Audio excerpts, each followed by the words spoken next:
Yeah,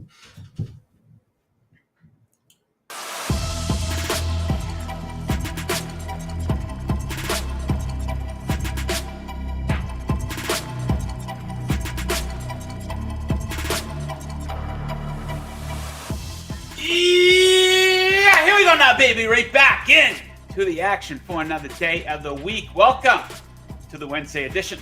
And before you bet, Aaron live right now on the Covers YouTube and X channels. If you're watching on YouTube, smash that like button right down there. Smash that subscribe button right down there. A lot of great content here on the Covers YouTube channel and a lot of great content to come, because we're on the stretch run to football season, college football and the NFL. It's only a matter of weeks now, folks. We're going to be all over NFL preseason here on the show as well. All over a lot of things on the show here today. Best bets for Major League Baseball. We got 5 of them.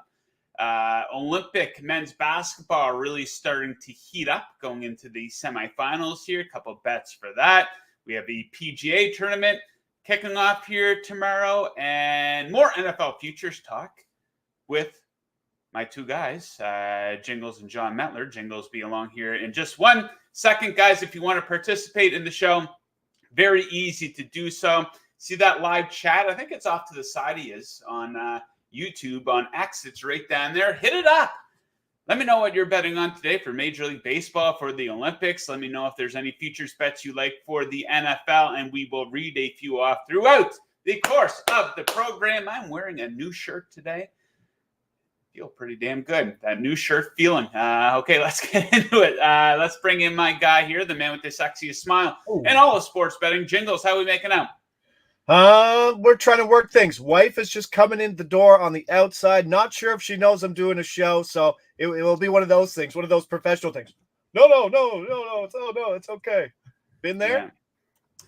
You haven't been there, done that yet. I'm a veteran of the game here, doing these shows from home. A lot of interruptions over the years. I would get rattled by it in the past, not so much anymore. It just rolls right off of me.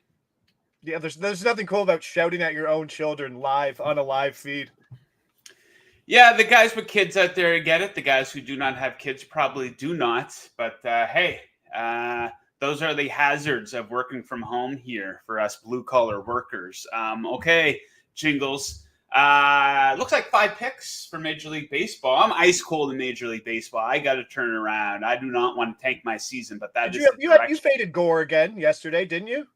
Yes, but I lost my other 3 bets. Oh, okay. Yeah, I won 1 bet, though. I was happy about that after getting torched last week. So let's look to right the ship here. 3 bets for me today, Major League Baseball. You got 2. We're going to start things off with fading Cubs starter Javier Assad. It's been a rough go for this guy. We're going to take under 15.5 outs for him. Length has been a major issue for this guy. Often gets into a very high pitch count. He's only topped this number once in his last 7 starts. He has a 6.03 FIP in this span. That is absolutely horrendous. He's taking on a Twins team that's absolutely raking versus right-handed pitching. Second in OPS over the last 2 weeks.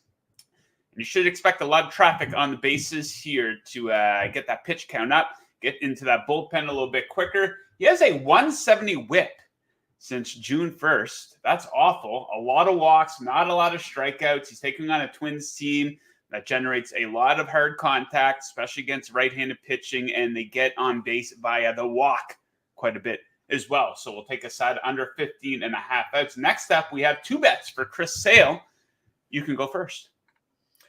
All right, so Chris Sale. Magical season, but we're starting to hit some innings pitched where he hasn't really seen in 5 years. So let's go under 17.5 outs plus 140. 3-1 to the under over his last 4 starts. Like I said, that season, starting to enter those innings pitched he hasn't seen since 2019. Maybe they want to save him. There's a lot of reasons why they don't need to push Sale too much.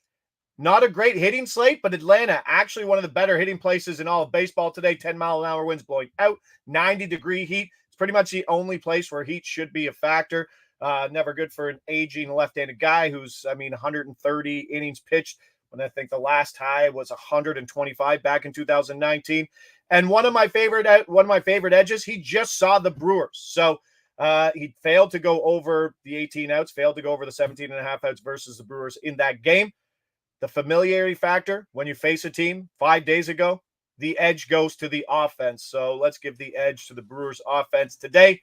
Chris Sale, big number, plus 140 to not go 6 innings. Okay, I'm looking to get back on track.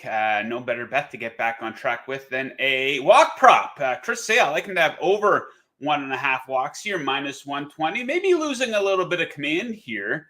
He wasn't walking a lot of hitters to start the season. He is now, though. 2 or more walks in 6 of his last 8 starts. A few games where he had 3 walks.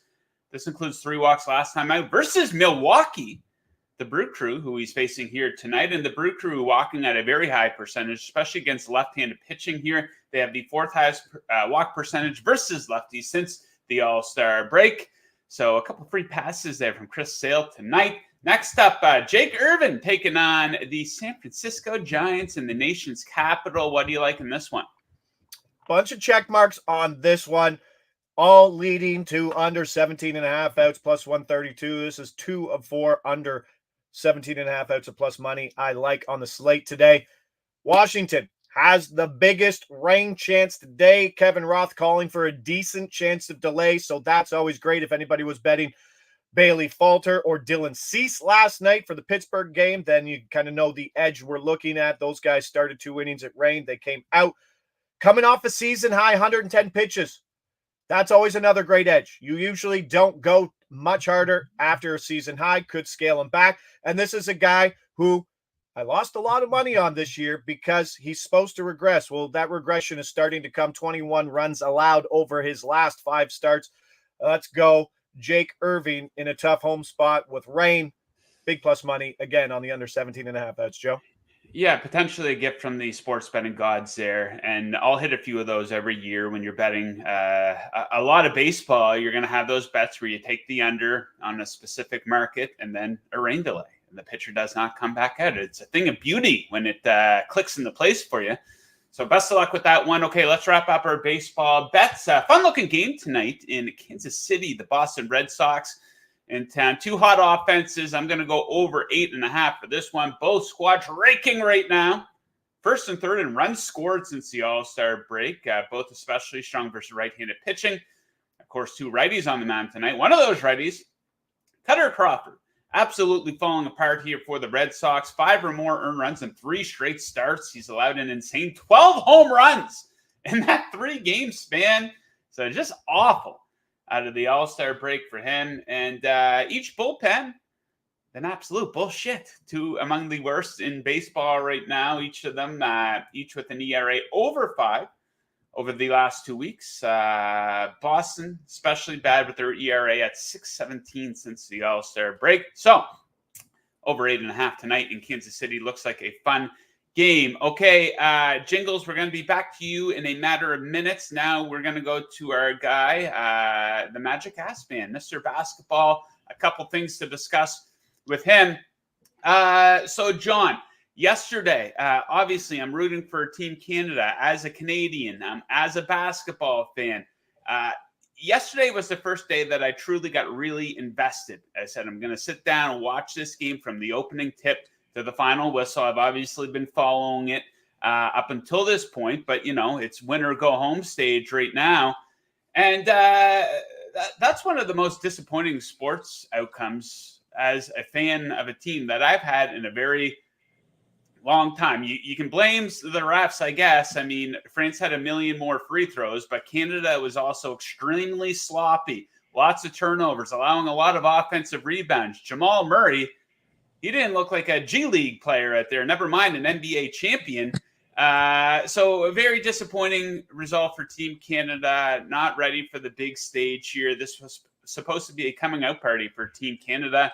The shot selection was awful. I don't know what else to say. Your assessment of what we saw with Team Canada basketball yesterday. Yeah, I think it was tough. I think they got blitzed early on. Just, you know, the France bench, Rudy Gobert, the winner of the NBA Defensive Player of the Year, he just came in because there was foul trouble. I don't think they were planning on playing him at all. And then, Evan Fournier also started on the bench as well. I think Canada had a very, very different game plan going into that game. And then when France rolled out, the FIBA basketball is really weird because, in the NBA, you kind of get like injury reports and you kind of know who the starters are and they announce it and stuff like that. FIBA, it's like 5 minutes before they take the floor when the coach checks in the scoreboard, like you see the lineup. So it was a very different lineup that I think Canada was expecting to face. Didn't really love the adjustments that I thought they had to change the rotation. You brought up Jamal Murray. Jamal Murray, I could go scorched earth here. I'm not going to on Jamal Murray. I don't know if he's injured. I don't know what's wrong with him. He doesn't have like any burst at all. Like, I agree with you with the G League thing. His defense is horrific. Like that was the kind of the adjustment. I was kind of like looking for. It's like, okay, now all their guards. So France is going smaller. Gobert's out. They're creating more space. All their guards are consistently getting in the lane, and like Canada has really good point of attack defenders, and they were able to like manipulate other teams' offense. Well, what France was doing, they go small, and then the primary ball handler was just whoever Jamal Murray was playing. So like I was on Twitter a couple times being like, get Jamal Murray out of this game because we're really giving up our good defense when Jamal Murray's in, and he's not really helping us on offense because again, I think he's injured. I don't know what it is. The big takeaway, one is really sad because, we were missing Andrew Wiggins, Zach Edey. Those two guys clearly would have helped us in that game. The other thing too is if you flip this to the NBA, I don't know. I think we got to take a deeper look here at the Denver Nuggets. They lost Kentavious Caldwell-Pope in the offseason. He's their best perimeter defender. And like just what you saw from Jamal Murray there, that's also kind of like to flip it to like more betting. I was kind of thinking about like the Denver Nuggets thing after watching Canada and Jamal Murray. Jamal Murray was, hopefully he gets healthy. I don't know what's going on, but I texted producer Dell. I was joking with him. I was like, we played 1-on-1 when we were in Halifax. I'm like, I think I had more burst than Jamal Murray off the dribble. He didn't look good at all.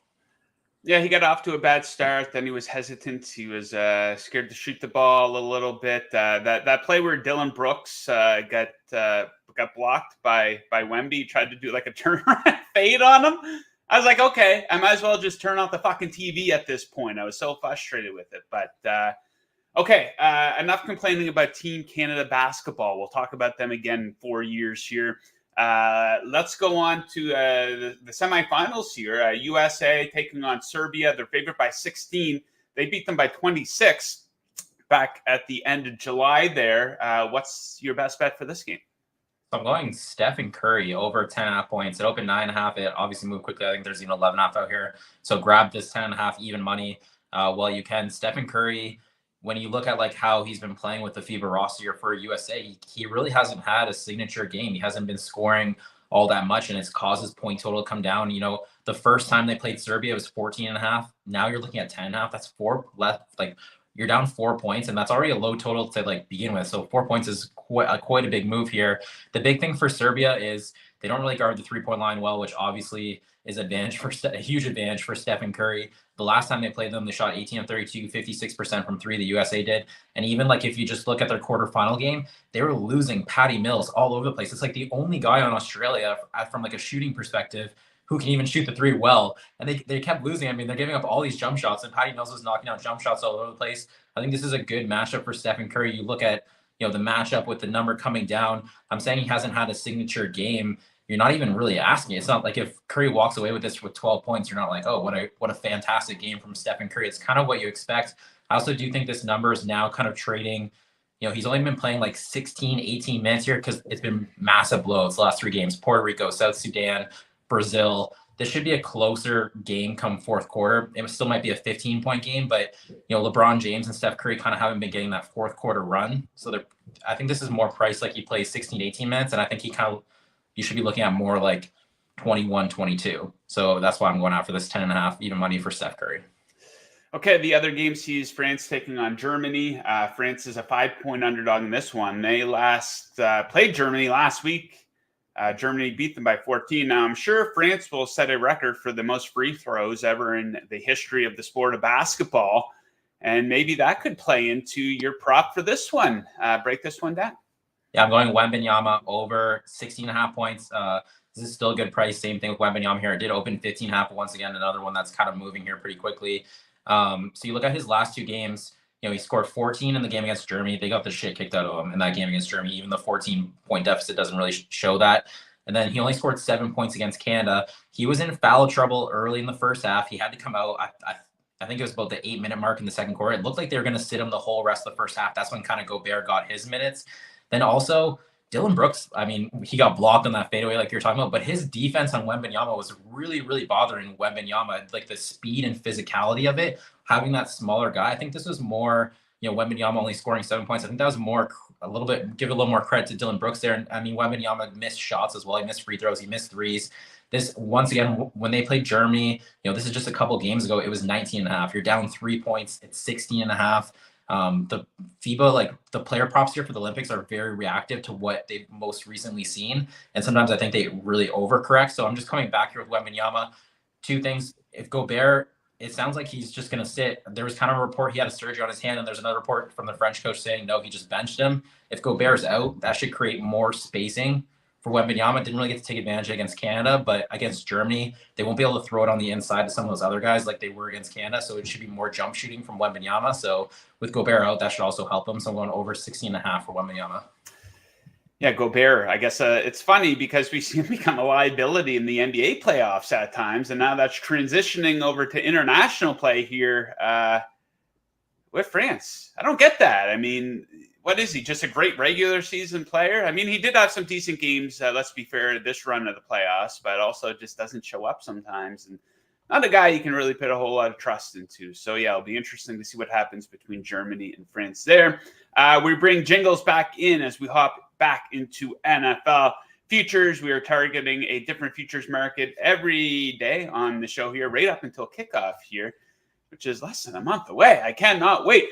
Today, season-long running back futures bet. So targeting different bets for running backs. I'm going to get us started with one of my favorite long shot bets of the entire season. It is on Devin Achane of my Miami Dolphins to lead the NFL in rushing, 33-1 over at FanDuel for this one. It was 20-1 at DraftKings. Make sure you are shopping around with these futures bets. So, yeah, I understand he was nicked up last year. He missed some games. And for that reason, he's 16th on the board. This is very much factored into the price. He is a long shot bet here, but when he was on the field, he was absolute dynamite. He averaged 7.1 yards per carry. Wasn't a small sample size either. He had 103 rushing attempts in 2023. Now, the games where he did get a decent amount of touches, he had 5 games, only 5, where he had double-digit touches, double-digit rush attempts, I should say. He averaged 118 yards on the ground. And there's probably going to be a shift in Miami's backfield here at some point this season. Or he's going to be splitting carries with Raheem Mostert, probably to open the season. But I think eventually we'll see him overtake Mostert, who has a 10-year age gap. There's a 10-year age gap between these two guys. Mostert, he was nicked up a little bit too. He's been nicked up throughout his career. So I think that's a great bet, man. This might be the fastest running back in the league, 33-1 on Achane to lead the league in rushing. Jingles, your favorite or one of your favorite running back props. Let's get it going. Zamir White, let's go. A little shopping around, as Joe mentioned. Over 750 rushing yards, seeing this as high as 825. The Sharps hit it early. It's kind of square at this point, but the number's still showing a ton of value with the blitz projecting over 1,100 rushing yards on the season. It's just kind of a perfect storm. It's a crappy team, yes, and there could be some games where they're playing from behind, but there's not much competition for carries in that run-first offense that still hasn't decided who the quarterback will play. When he got a run from his now full-time head coach, who is a very run-first head coach, averaged 21 carries per game and almost 100 yards, and that included about 2.5 catches. So he was on the field an absolute ton. And what I like about it is 11 indoor games. Give me indoor games for overs constantly. And then the last run, if you're a little worried on how it goes week 14 at Tampa Bay. So nice weather there. At home, indoors versus Atlanta. Versus Jacksonville at home. At New Orleans indoors. And then versus the Chargers indoors at home. So some solid conditions there down the stretch. And that's not a big number if the guy's getting all the carries. And like they're not going to ask Gardner Minshew to do too much, right? They're not going to ask Aiden O'Connell to do too much. And if Devontae Adams ducks out, then it could be even more of a boring offense. Yeah, I think that team might be throwing in the towel here mid-season. I've talked about it. I think the Raiders have an outside chance of being the worst team in the NFL. And they might tank and finally look to land that quarterback here in the draft. Okay, John, you got a fun one for us. A bit of a parlay. Break this one down. Yeah, I'm going parlay. I know for a season long, sometimes people don't necessarily like laying like -110 or stuff. So I decided to put these together. So I'm going Bijan Robinson, 1,000+ rushing yards with Jahmyr Gibbs, 1,000+ rushing yards. This is at 365. It's +560. And like the guys were saying, shop around because DraftKings, this is +358 and FanDuel's +430. So that's a nice gap even just right there off of, those numbers. This is +560 at 365. Multiple things I really like here. You've heard Jingles say it a bunch too. Ben Johnson, the offensive coordinator, is back for the Lions. He might be honestly the most important coordinator in all of football. Just the fact that, that offense is really, really strong and they've been really productive over the last couple of years. And just the continuity of he knows how to utilize these players. Jahmyr Gibbs, when you watched him last year, I don't think there was anyone, actually A-Chain looked really good too, but from an explosive, you're just like, oh my God, every time this guy touches the ball, he looks like he's going to break it. They were really soft, I would say, with him. They didn't give him as many carries as I know Lions fans were kind of like, give him more, give him more, give him more. They were dialed that back because, he was a rookie and stuff. I think that obviously gets elevated just a little bit. And now you have another year of knowing the player. And then for Bijan Robinson, he's a clear talent with the Falcons. He also last year was playing an offense where, the coaching staff pretty much hated utilizing any of their offensive talent. I think you bringing in Kirk Cousins, the new coaching staff, Cousins should open up more rushing lanes for him too, just because, if you can sack the box if you don't have a great quarterback. So I think the passing attack of the Falcons should also help Robinson. The 1,000+ yards for Robinson isn't as much of an ass as it probably is for Gibbs. The thing too with the parlay here, both of their best prices individually, if you look around, is also at 365. So that's kind of where it opens the door to the parlay. So I just decided to put these two guys together. Running backs for me, I always get scared. You look at a Jonathan Taylor, Derrick Henry, obviously very productive. Running backs just fall off a cliff quickly. These guys are both at the front end of their career, which I also like as well. Indoor running backs too, Johnny. Indoor running backs. Gotta love them. Detroit, 14 games indoors. That's wild. Yeah, I love Gibbs. I was on his over receiving yards quite a bit during 2023 here, so hopefully he'll be going over that rushing yard total quite a bit in 2024. Okay, next up for me, Alvin Kamara, not quite the sexy player he once was, but I think he's being undervalued coming into this season. I'm going to take him to rush for over 625.5 rushing yards. So just look at his, not his game log, just his career stats here. He's topped this in all 7 seasons in his career, despite missing a handful of games in most of those seasons. This included last season. He missed 4 games. He didn't top 80 rushing yards in 1 game, and he still cleared this number. He had almost 700 rushing yards last year, and there's not going to be a whole lot of competition for carries here. He remains the definitive back in the backfield for the Saints. He outcarried Jamal Williams by almost 6 carries per game. Williams, a pretty disappointing season on the ground. He only averaged 2.9 yards per carry, and I do not think there is another threat in that backfield.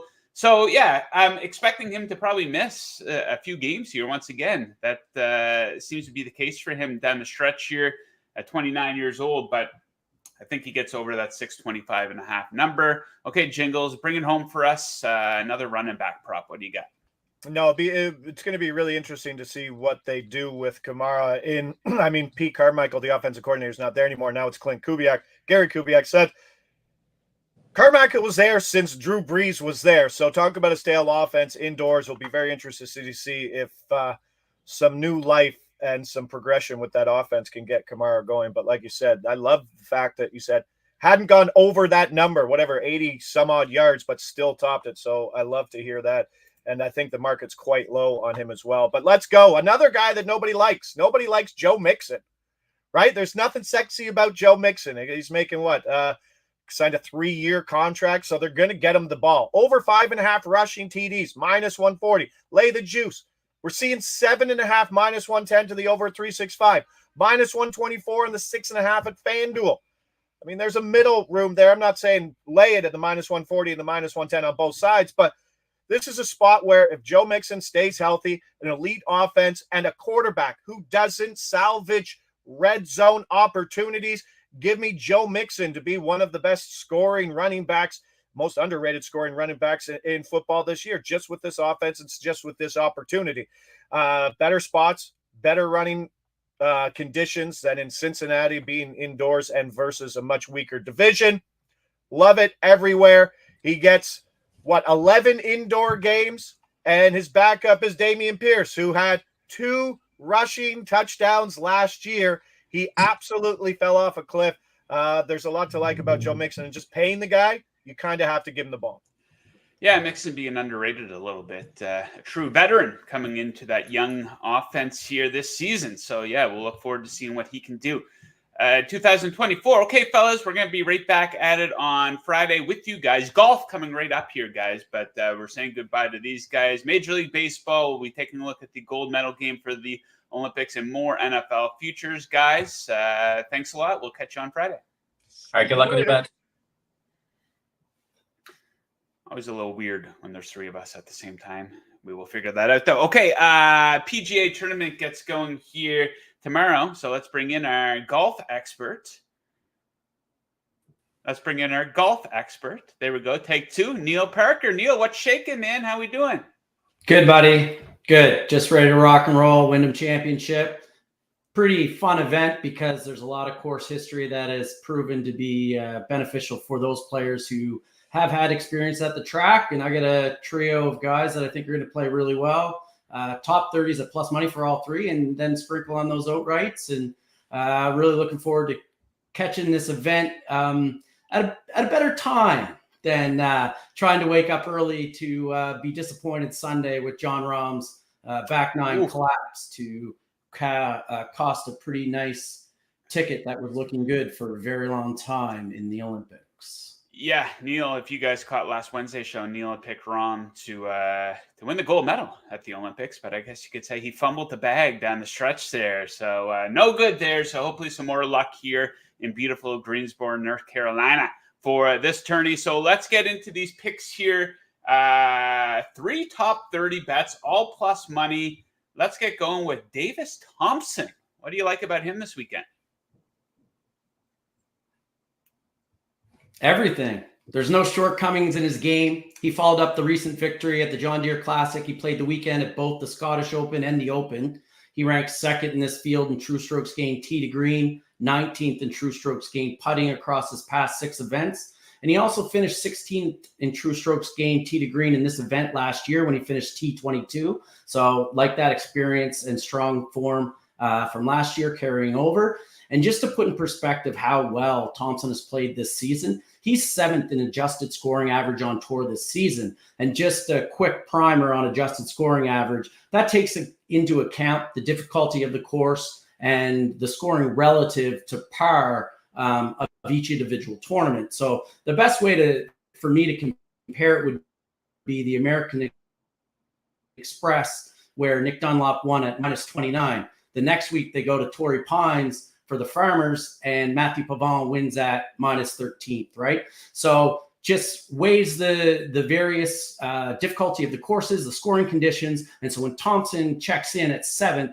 that just highlights and reinforces how well he has played all season. And again, how well-rounded his game is. So really like Davis Thompson to have another strong showing and take a run at contending. And I like those plus money odds for just top 30. Okay, indeed. Another top 30 pick, another name I'm a casual with golf. You know, I watch the majors. I know who all the big guys are.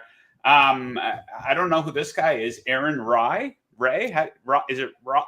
Well, see, I like to call him Aaron Monday Night Raw, but his name is Rai. So I often get caught up and I will say Raw by accident, but his name's Aaron Rai.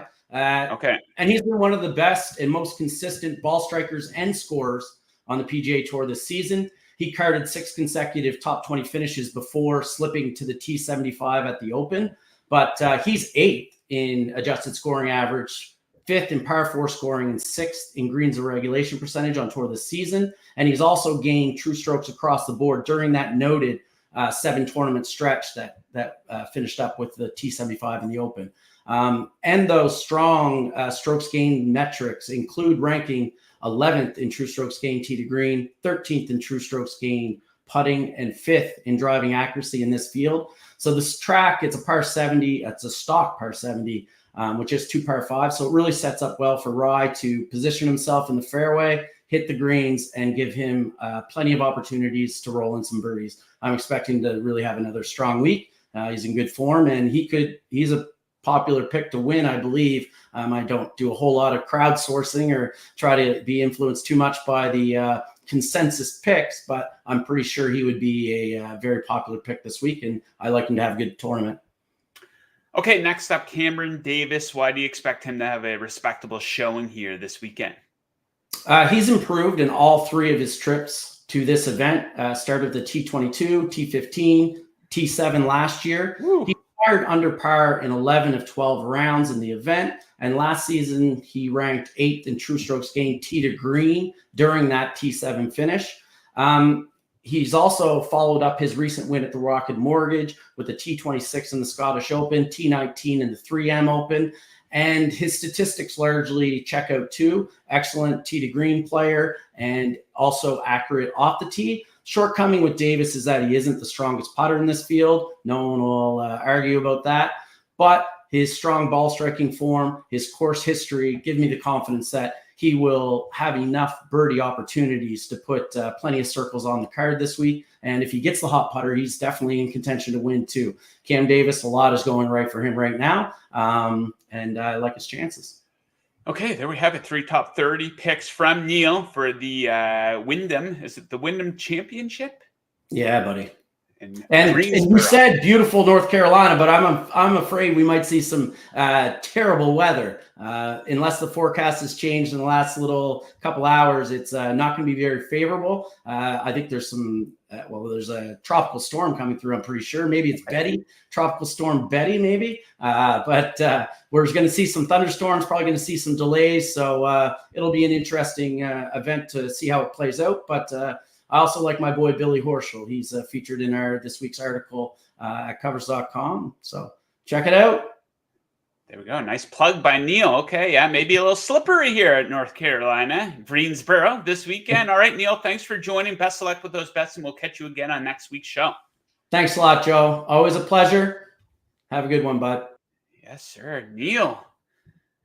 Getting very comfortable with the spot here on Wednesdays. Great spot by him. So make sure you check out all of his golf coverage over at covers.com as well if you are a golf bettor. Okay, wrapping right up. If you missed my baseball off the top of the show, Javier Assad of the Cubs under 15.5 outs, minus 125. Chris Sale over 1.5 walks, minus 120.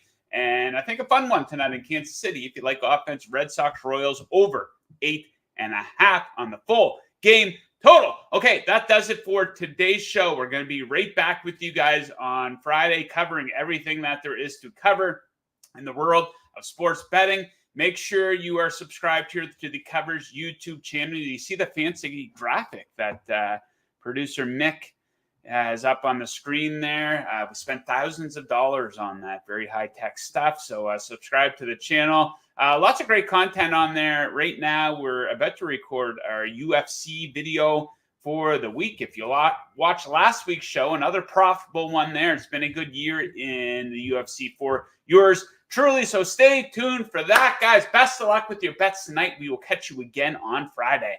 Woo!